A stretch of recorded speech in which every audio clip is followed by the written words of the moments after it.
If you guys have any questions, um, if there's time at the end, I can always try and answer them. Otherwise, you're more than welcome to email any of us. So let's get started. Okay, I'm hoping that's showing.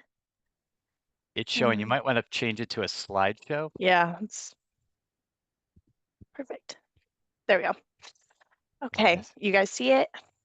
Yes. Okay, perfect. So living in Washington, D.C., this is a picture of the Lincoln Memorial Reflection Pool. It's one of the largest of many reflection pools in Washington, D.C. It's a long, large rectangular pool located in the Washington National Mall, which has a lot of the museums around it. It's a great place to do picnics. Um, the Washington Monument is that back pillar there to the east of the reflection pool, part of the iconic images of Washington. The reflection pool hosts many of the 24 million visitors a year who visit the National Mall. It is lined by walking paths and shaded trees on both sides. Depending on the viewer's vantage point, it dramatically reflects the Washington Monument, the Lincoln Memorial, the mall's trees, and the expansive city. So to talk about mailing, there are 3 U.S. Postal Services located within a mile radius to the GAO. So if you need one, just let us know and we can let you know which one is the closest. Price of mailing letters in the U.S. is now 73 cents. We'll add these links so you have them available later to calculate costs for international shipping. The GAO mail system may not be used for personal deliveries or mailing, just as a heads up. So USPS is the best option. Phone assistance, dial 411 for DC, Maryland, or Virginia local delivery assistance. Charges will apply. Dial 911 in emergencies for immediate police or medical assistance, or 311 if in a GAO building and only if you are dialing from a GAO landline.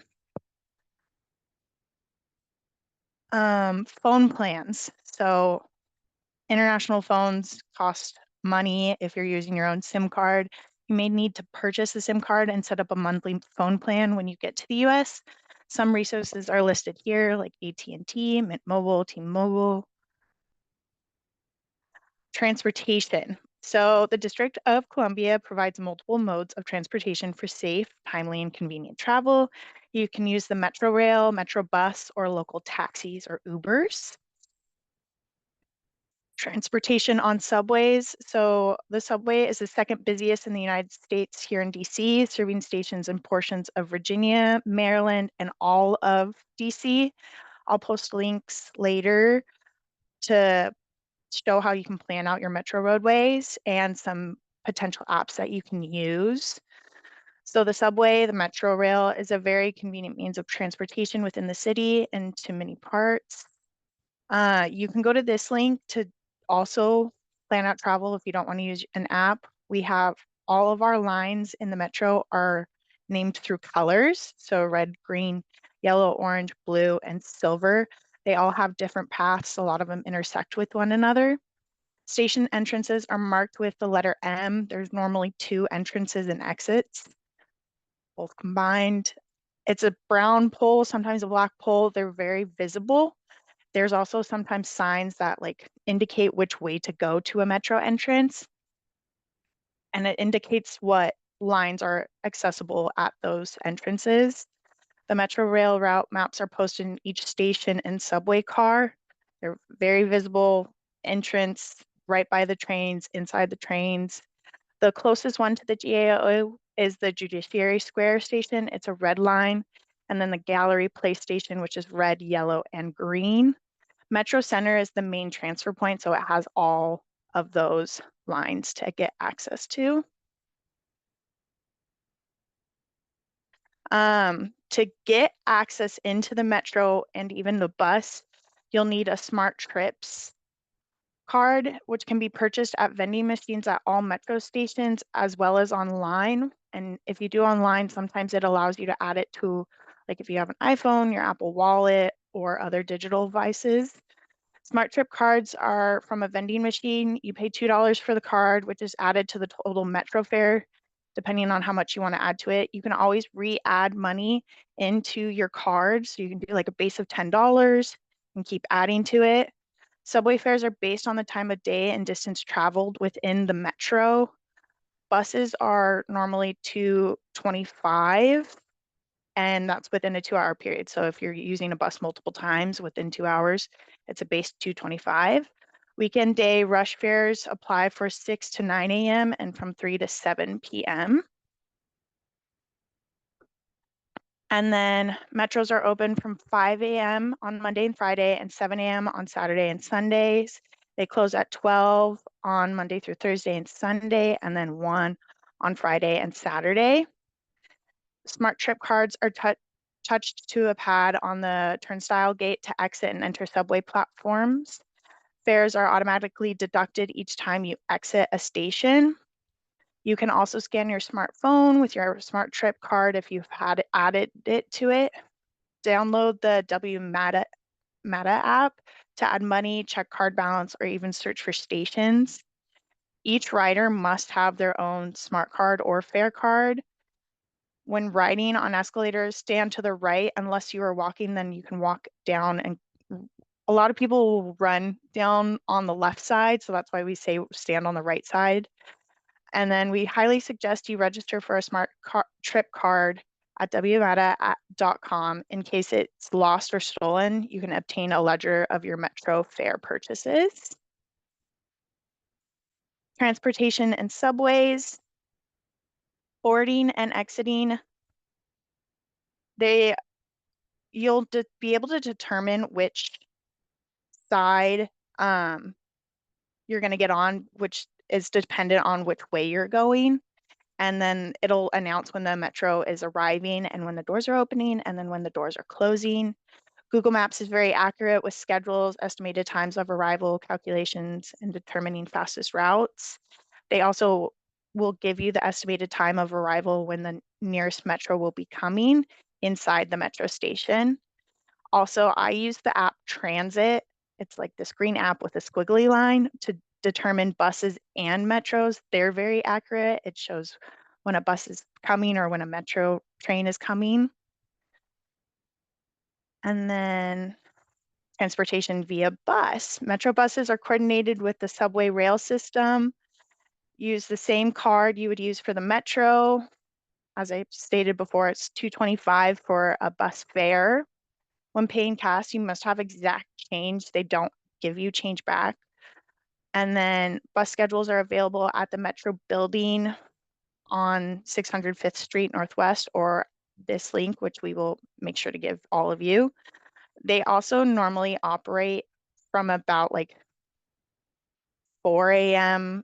to like the last bus is, I think like 12:30 during the weekdays, or at least 11:30. But I would definitely check where you live and like the surrounding bus lines and see those routes if you're not near a metro. Ask metro station attendants for assistance with rail and bus routes, or you can call this number. The bus drivers are pretty helpful if you need a quick question. Otherwise, I would always recommend mapping out your route, and then it tells you which stop to go and how long it'll be. Another mode of transportation is taxi cabs, Lyfts, and Ubers. Taxi cabs in Washington, D.C. are fairly reasonable for most downtown trips and should have meters. It is customary to tip the driver up to 15% of the fare. Additional charges apply for more than one passenger in a taxi. I personally use the Lyft and Uber app on my smartphone, just out of convenience. You can submit a trip request when this is, and that's then routed to a driver who picks it up, and they use their own cars to pick you up. So you have to be very mindful of that person's car. You must use a credit card to pay for the Lyft or Uber ride, which is entered into the app when you download it. Transportation with other options.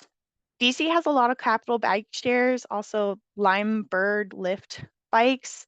They're scooters or bikes. I've personally used the bikes They are electronic for a majority of them, so be cautious on that. They do go at like really fast speeds when you start them, particularly any of the Lime bikes or scooters.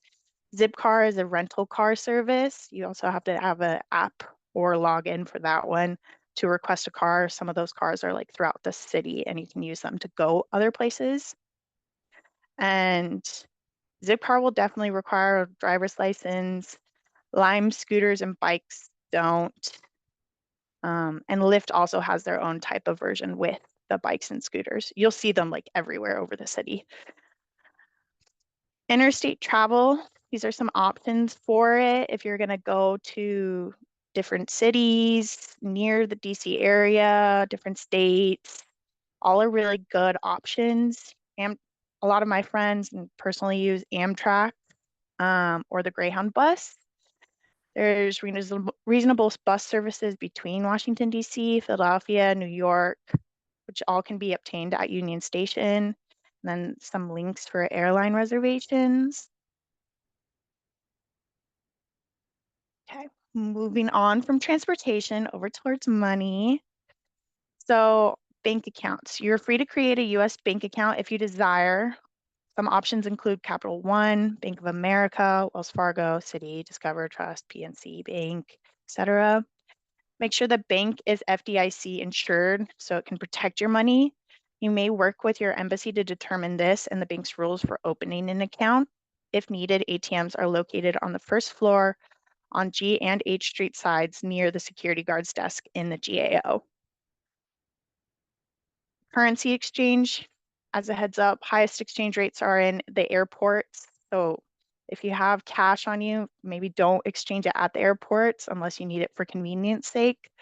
Lowest exchange rates are at Washington's area banks. Inquire at your hotel or embassy to determine exchange services. If it is not safe to carry, it is not safe to carry large amounts of cash with you. Definitely carry small bills. DC now, like you, all shops and businesses are required to be allowed to accept cash.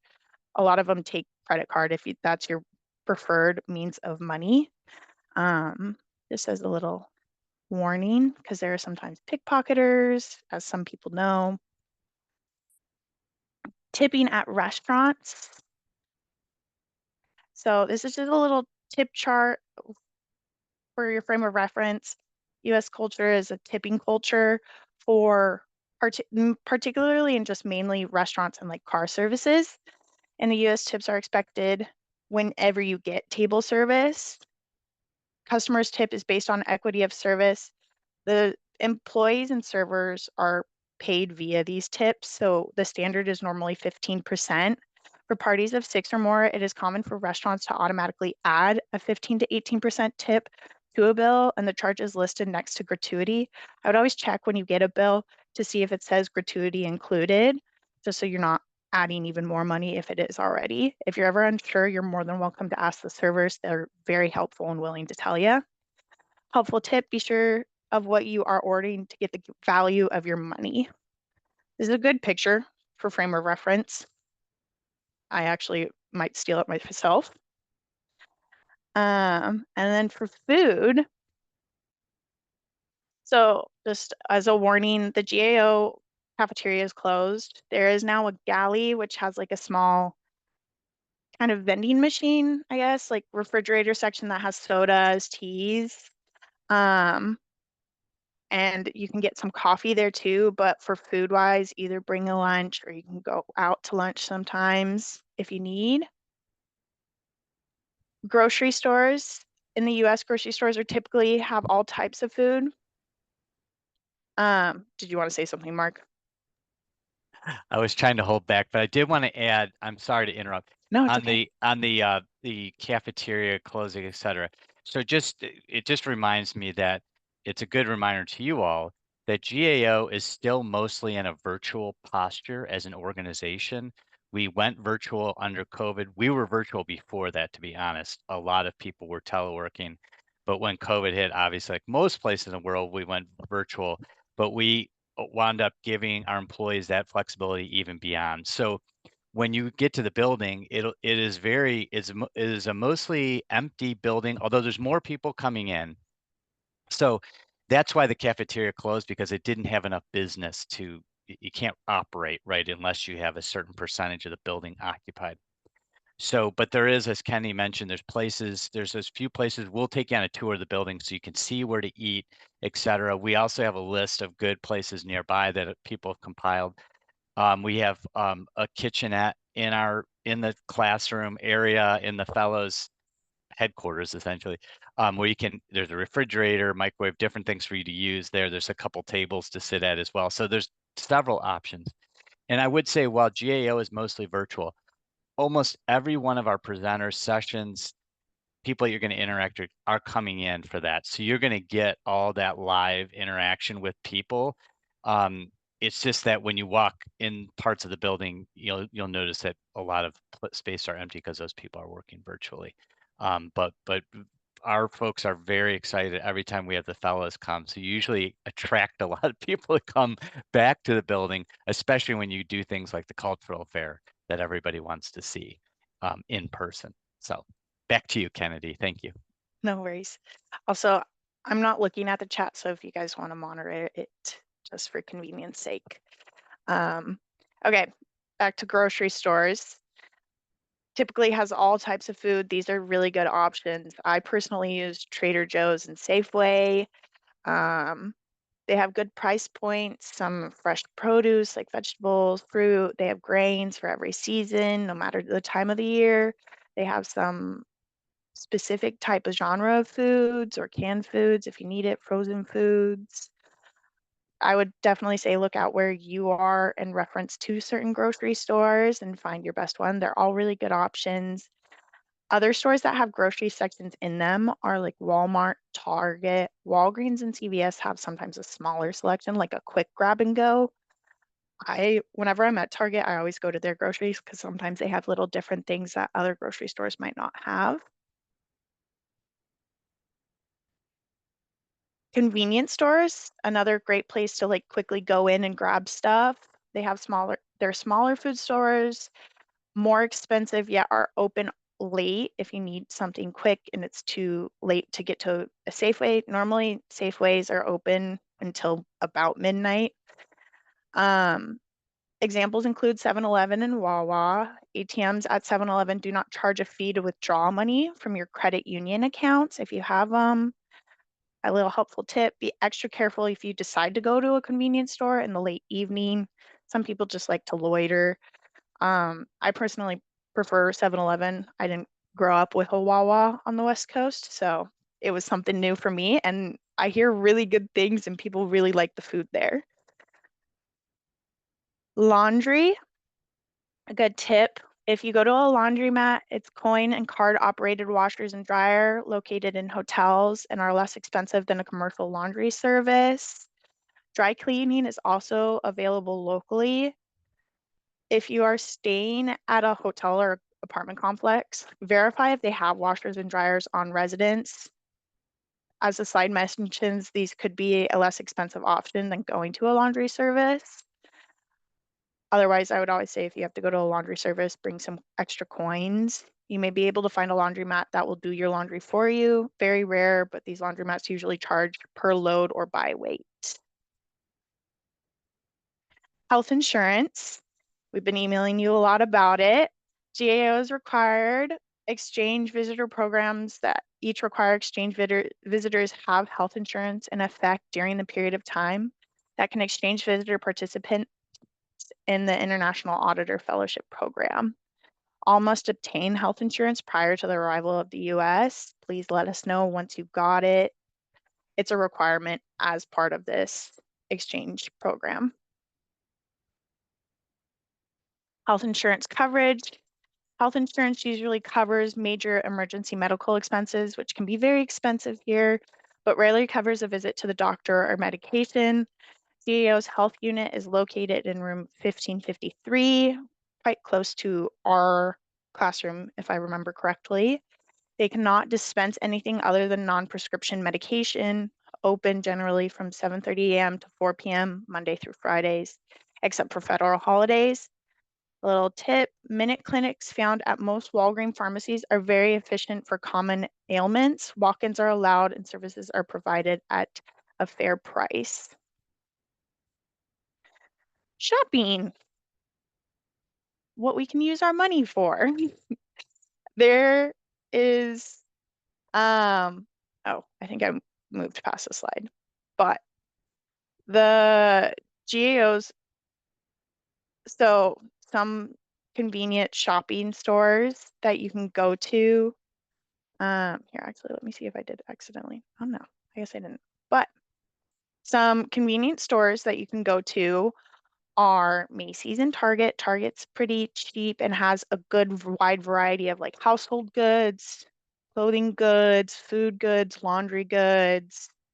It's got all of the above. Macy's is a general like clothing store shop or home goods shop. The recommendation is to hold shopping until the end of the program. Do not rush to buy things as you might find things along the way. Take time and wait for sales. The US has a lot of good sales, particularly during the spring. Um, so discount shopping, there's Marshalls, TJ Maxx, Ross Dress for Less. These normally get like clothes from bigger stores for less amount of money. I love going to these. They're really spread out throughout DC. As you can see, a lot of metro lines go to them. Examine your items carefully before purchasing. It may be difficult to return items at some discount stores. Also, some shops do hold purchasing tags on them, like security tags. So make sure those are always removed once you've purchased them too, because you can't really get them off. You have to go back to the shop to get them off. I want to, before talking about some shopping malls, the GAO's Employees Associates gift shop is located in room 1815 on the H Street side. So there's a little fun gift shop. This store offers a variety of GAO insignia and merchandise. And then the store hours are Tuesday, Wednesdays, and Thursdays from 12 to 1. So just a quick little pop in when you want to for lunch. Shopping malls. There are some shopping malls, major malls. So it's like a whole bunch of different stores in one little area. Sometimes they have little food courts. Boston Commons is a good one in Arlington, Virginia, which is just outside the DC border. The mall is approximately 2 blocks from the station on Wilson Boulevard. You can return on the Orange Line Metro toward New Carrollton. More than 90 stores and restaurants.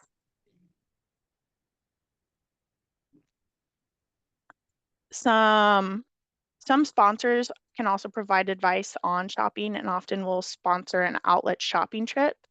But some outlet malls are good discount places as well. There's one like Tanger Outlets at the National Harbor. There's a little ways to get to it. There's Fashion Center at Pentagon City. Pentagon City is also another major mall area. Then there's Tyson's Corner Center. It's a little bit further in Virginia, but great options. And then if you have some free time, there are some must-visit sites like the Lincoln Memorial, Smithsonian National Museum, National Air and Space Museum, Portrait Gallery, U.S. Botanic Gardens are going to be gorgeous while you're here. Georgetown is a great walking area of DC. They also have lines, it's lined with a whole bunch of shopping stores and restaurants. I live near it and I love going down just on a sunny day. You'll see lots of people. It's more pedestrian friendly than like driving friendly. And it's right near the Potomac Water. Smithsonian National Zoo, great place. We got the pandas back this January. So if you have time, I would recommend going and seeing the pandas. I haven't yet, and it's on my to-do list. Then Union Station is a great place, also a great outdoor area. And then safety tips. So as in any large city, be alert to events and surroundings, especially in the evening. A neat and well-lit area is usually safer than a street with many vacant buildings and people loitering. Maybe walk on major streets, not side streets or alleyways. Until you're familiar with the surroundings, it's not safe to walk alone at night, take a taxi or the subway to evening destinations. If you ever need help, ask hotel employees or GAO staff their opinion as to whether a street or neighborhood is safe. Call spell staff at home at any time. If you need us, GAO security guards can assist with any safety concerns in or around the building. They're at every entrance and exit. And then sign up for Alert DC. This is the official DC emergency alert communication system, and they're very good at like timely posting what's going on. Incident reports is another good helpful page. The State Department maintains a 24/7 hotline to ensure the health and safety of its exchange participants, including interns and trainees. All participants have a right to be treated fairly and to report abuse without retaliation or threat of a program cancellation. In the event of emergencies, you should always contact your sponsor. In case of additional assistance is required, participants can contact State Department at any time. Photos of public and government buildings in the area can be taken unless otherwise noted. They're beautiful architecture, so I recommend it. If photos can't be taken, a sign will be posted or an attendee will announce the restriction. And then these are just some photos of the GAO building.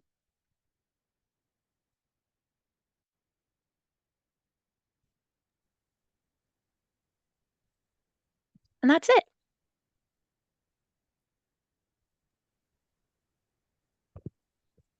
Just as a Thank, heads up real quick, sorry. I did on those last two photos, I wanted to make everyone aware. There are two entrances to GAO, and the entrance for everyone here, especially on the first day while you get your badge, will be the G Street side. This is just in case the GPS or anyone points you to the H Street entrance. That is not an entrance you'll be able to go in through. You'll have to come around to the building. This picture that Kennedy is showing is the G Street entrance. You have to look for that red building that's on the right. As long as you're on the side of the building where that red building is right across from it, you're going in the right direction. That's the main entrance, the G Street entrance. The hot dog stand is not there anymore, but everything else is there. Yeah. Okay. great. Thank you, Kennedy. Thank you, Kennedy, so much. I appreciate that. I know that that was a lot of information because there's a lot when you're moving to a new city and a new country. We can, I think we could share this information with you, and we've recorded this as well, that we're happy to share. And again, we can, if you have jotted down some questions, feel free to ask us. We've left time tomorrow towards the end to get to your questions.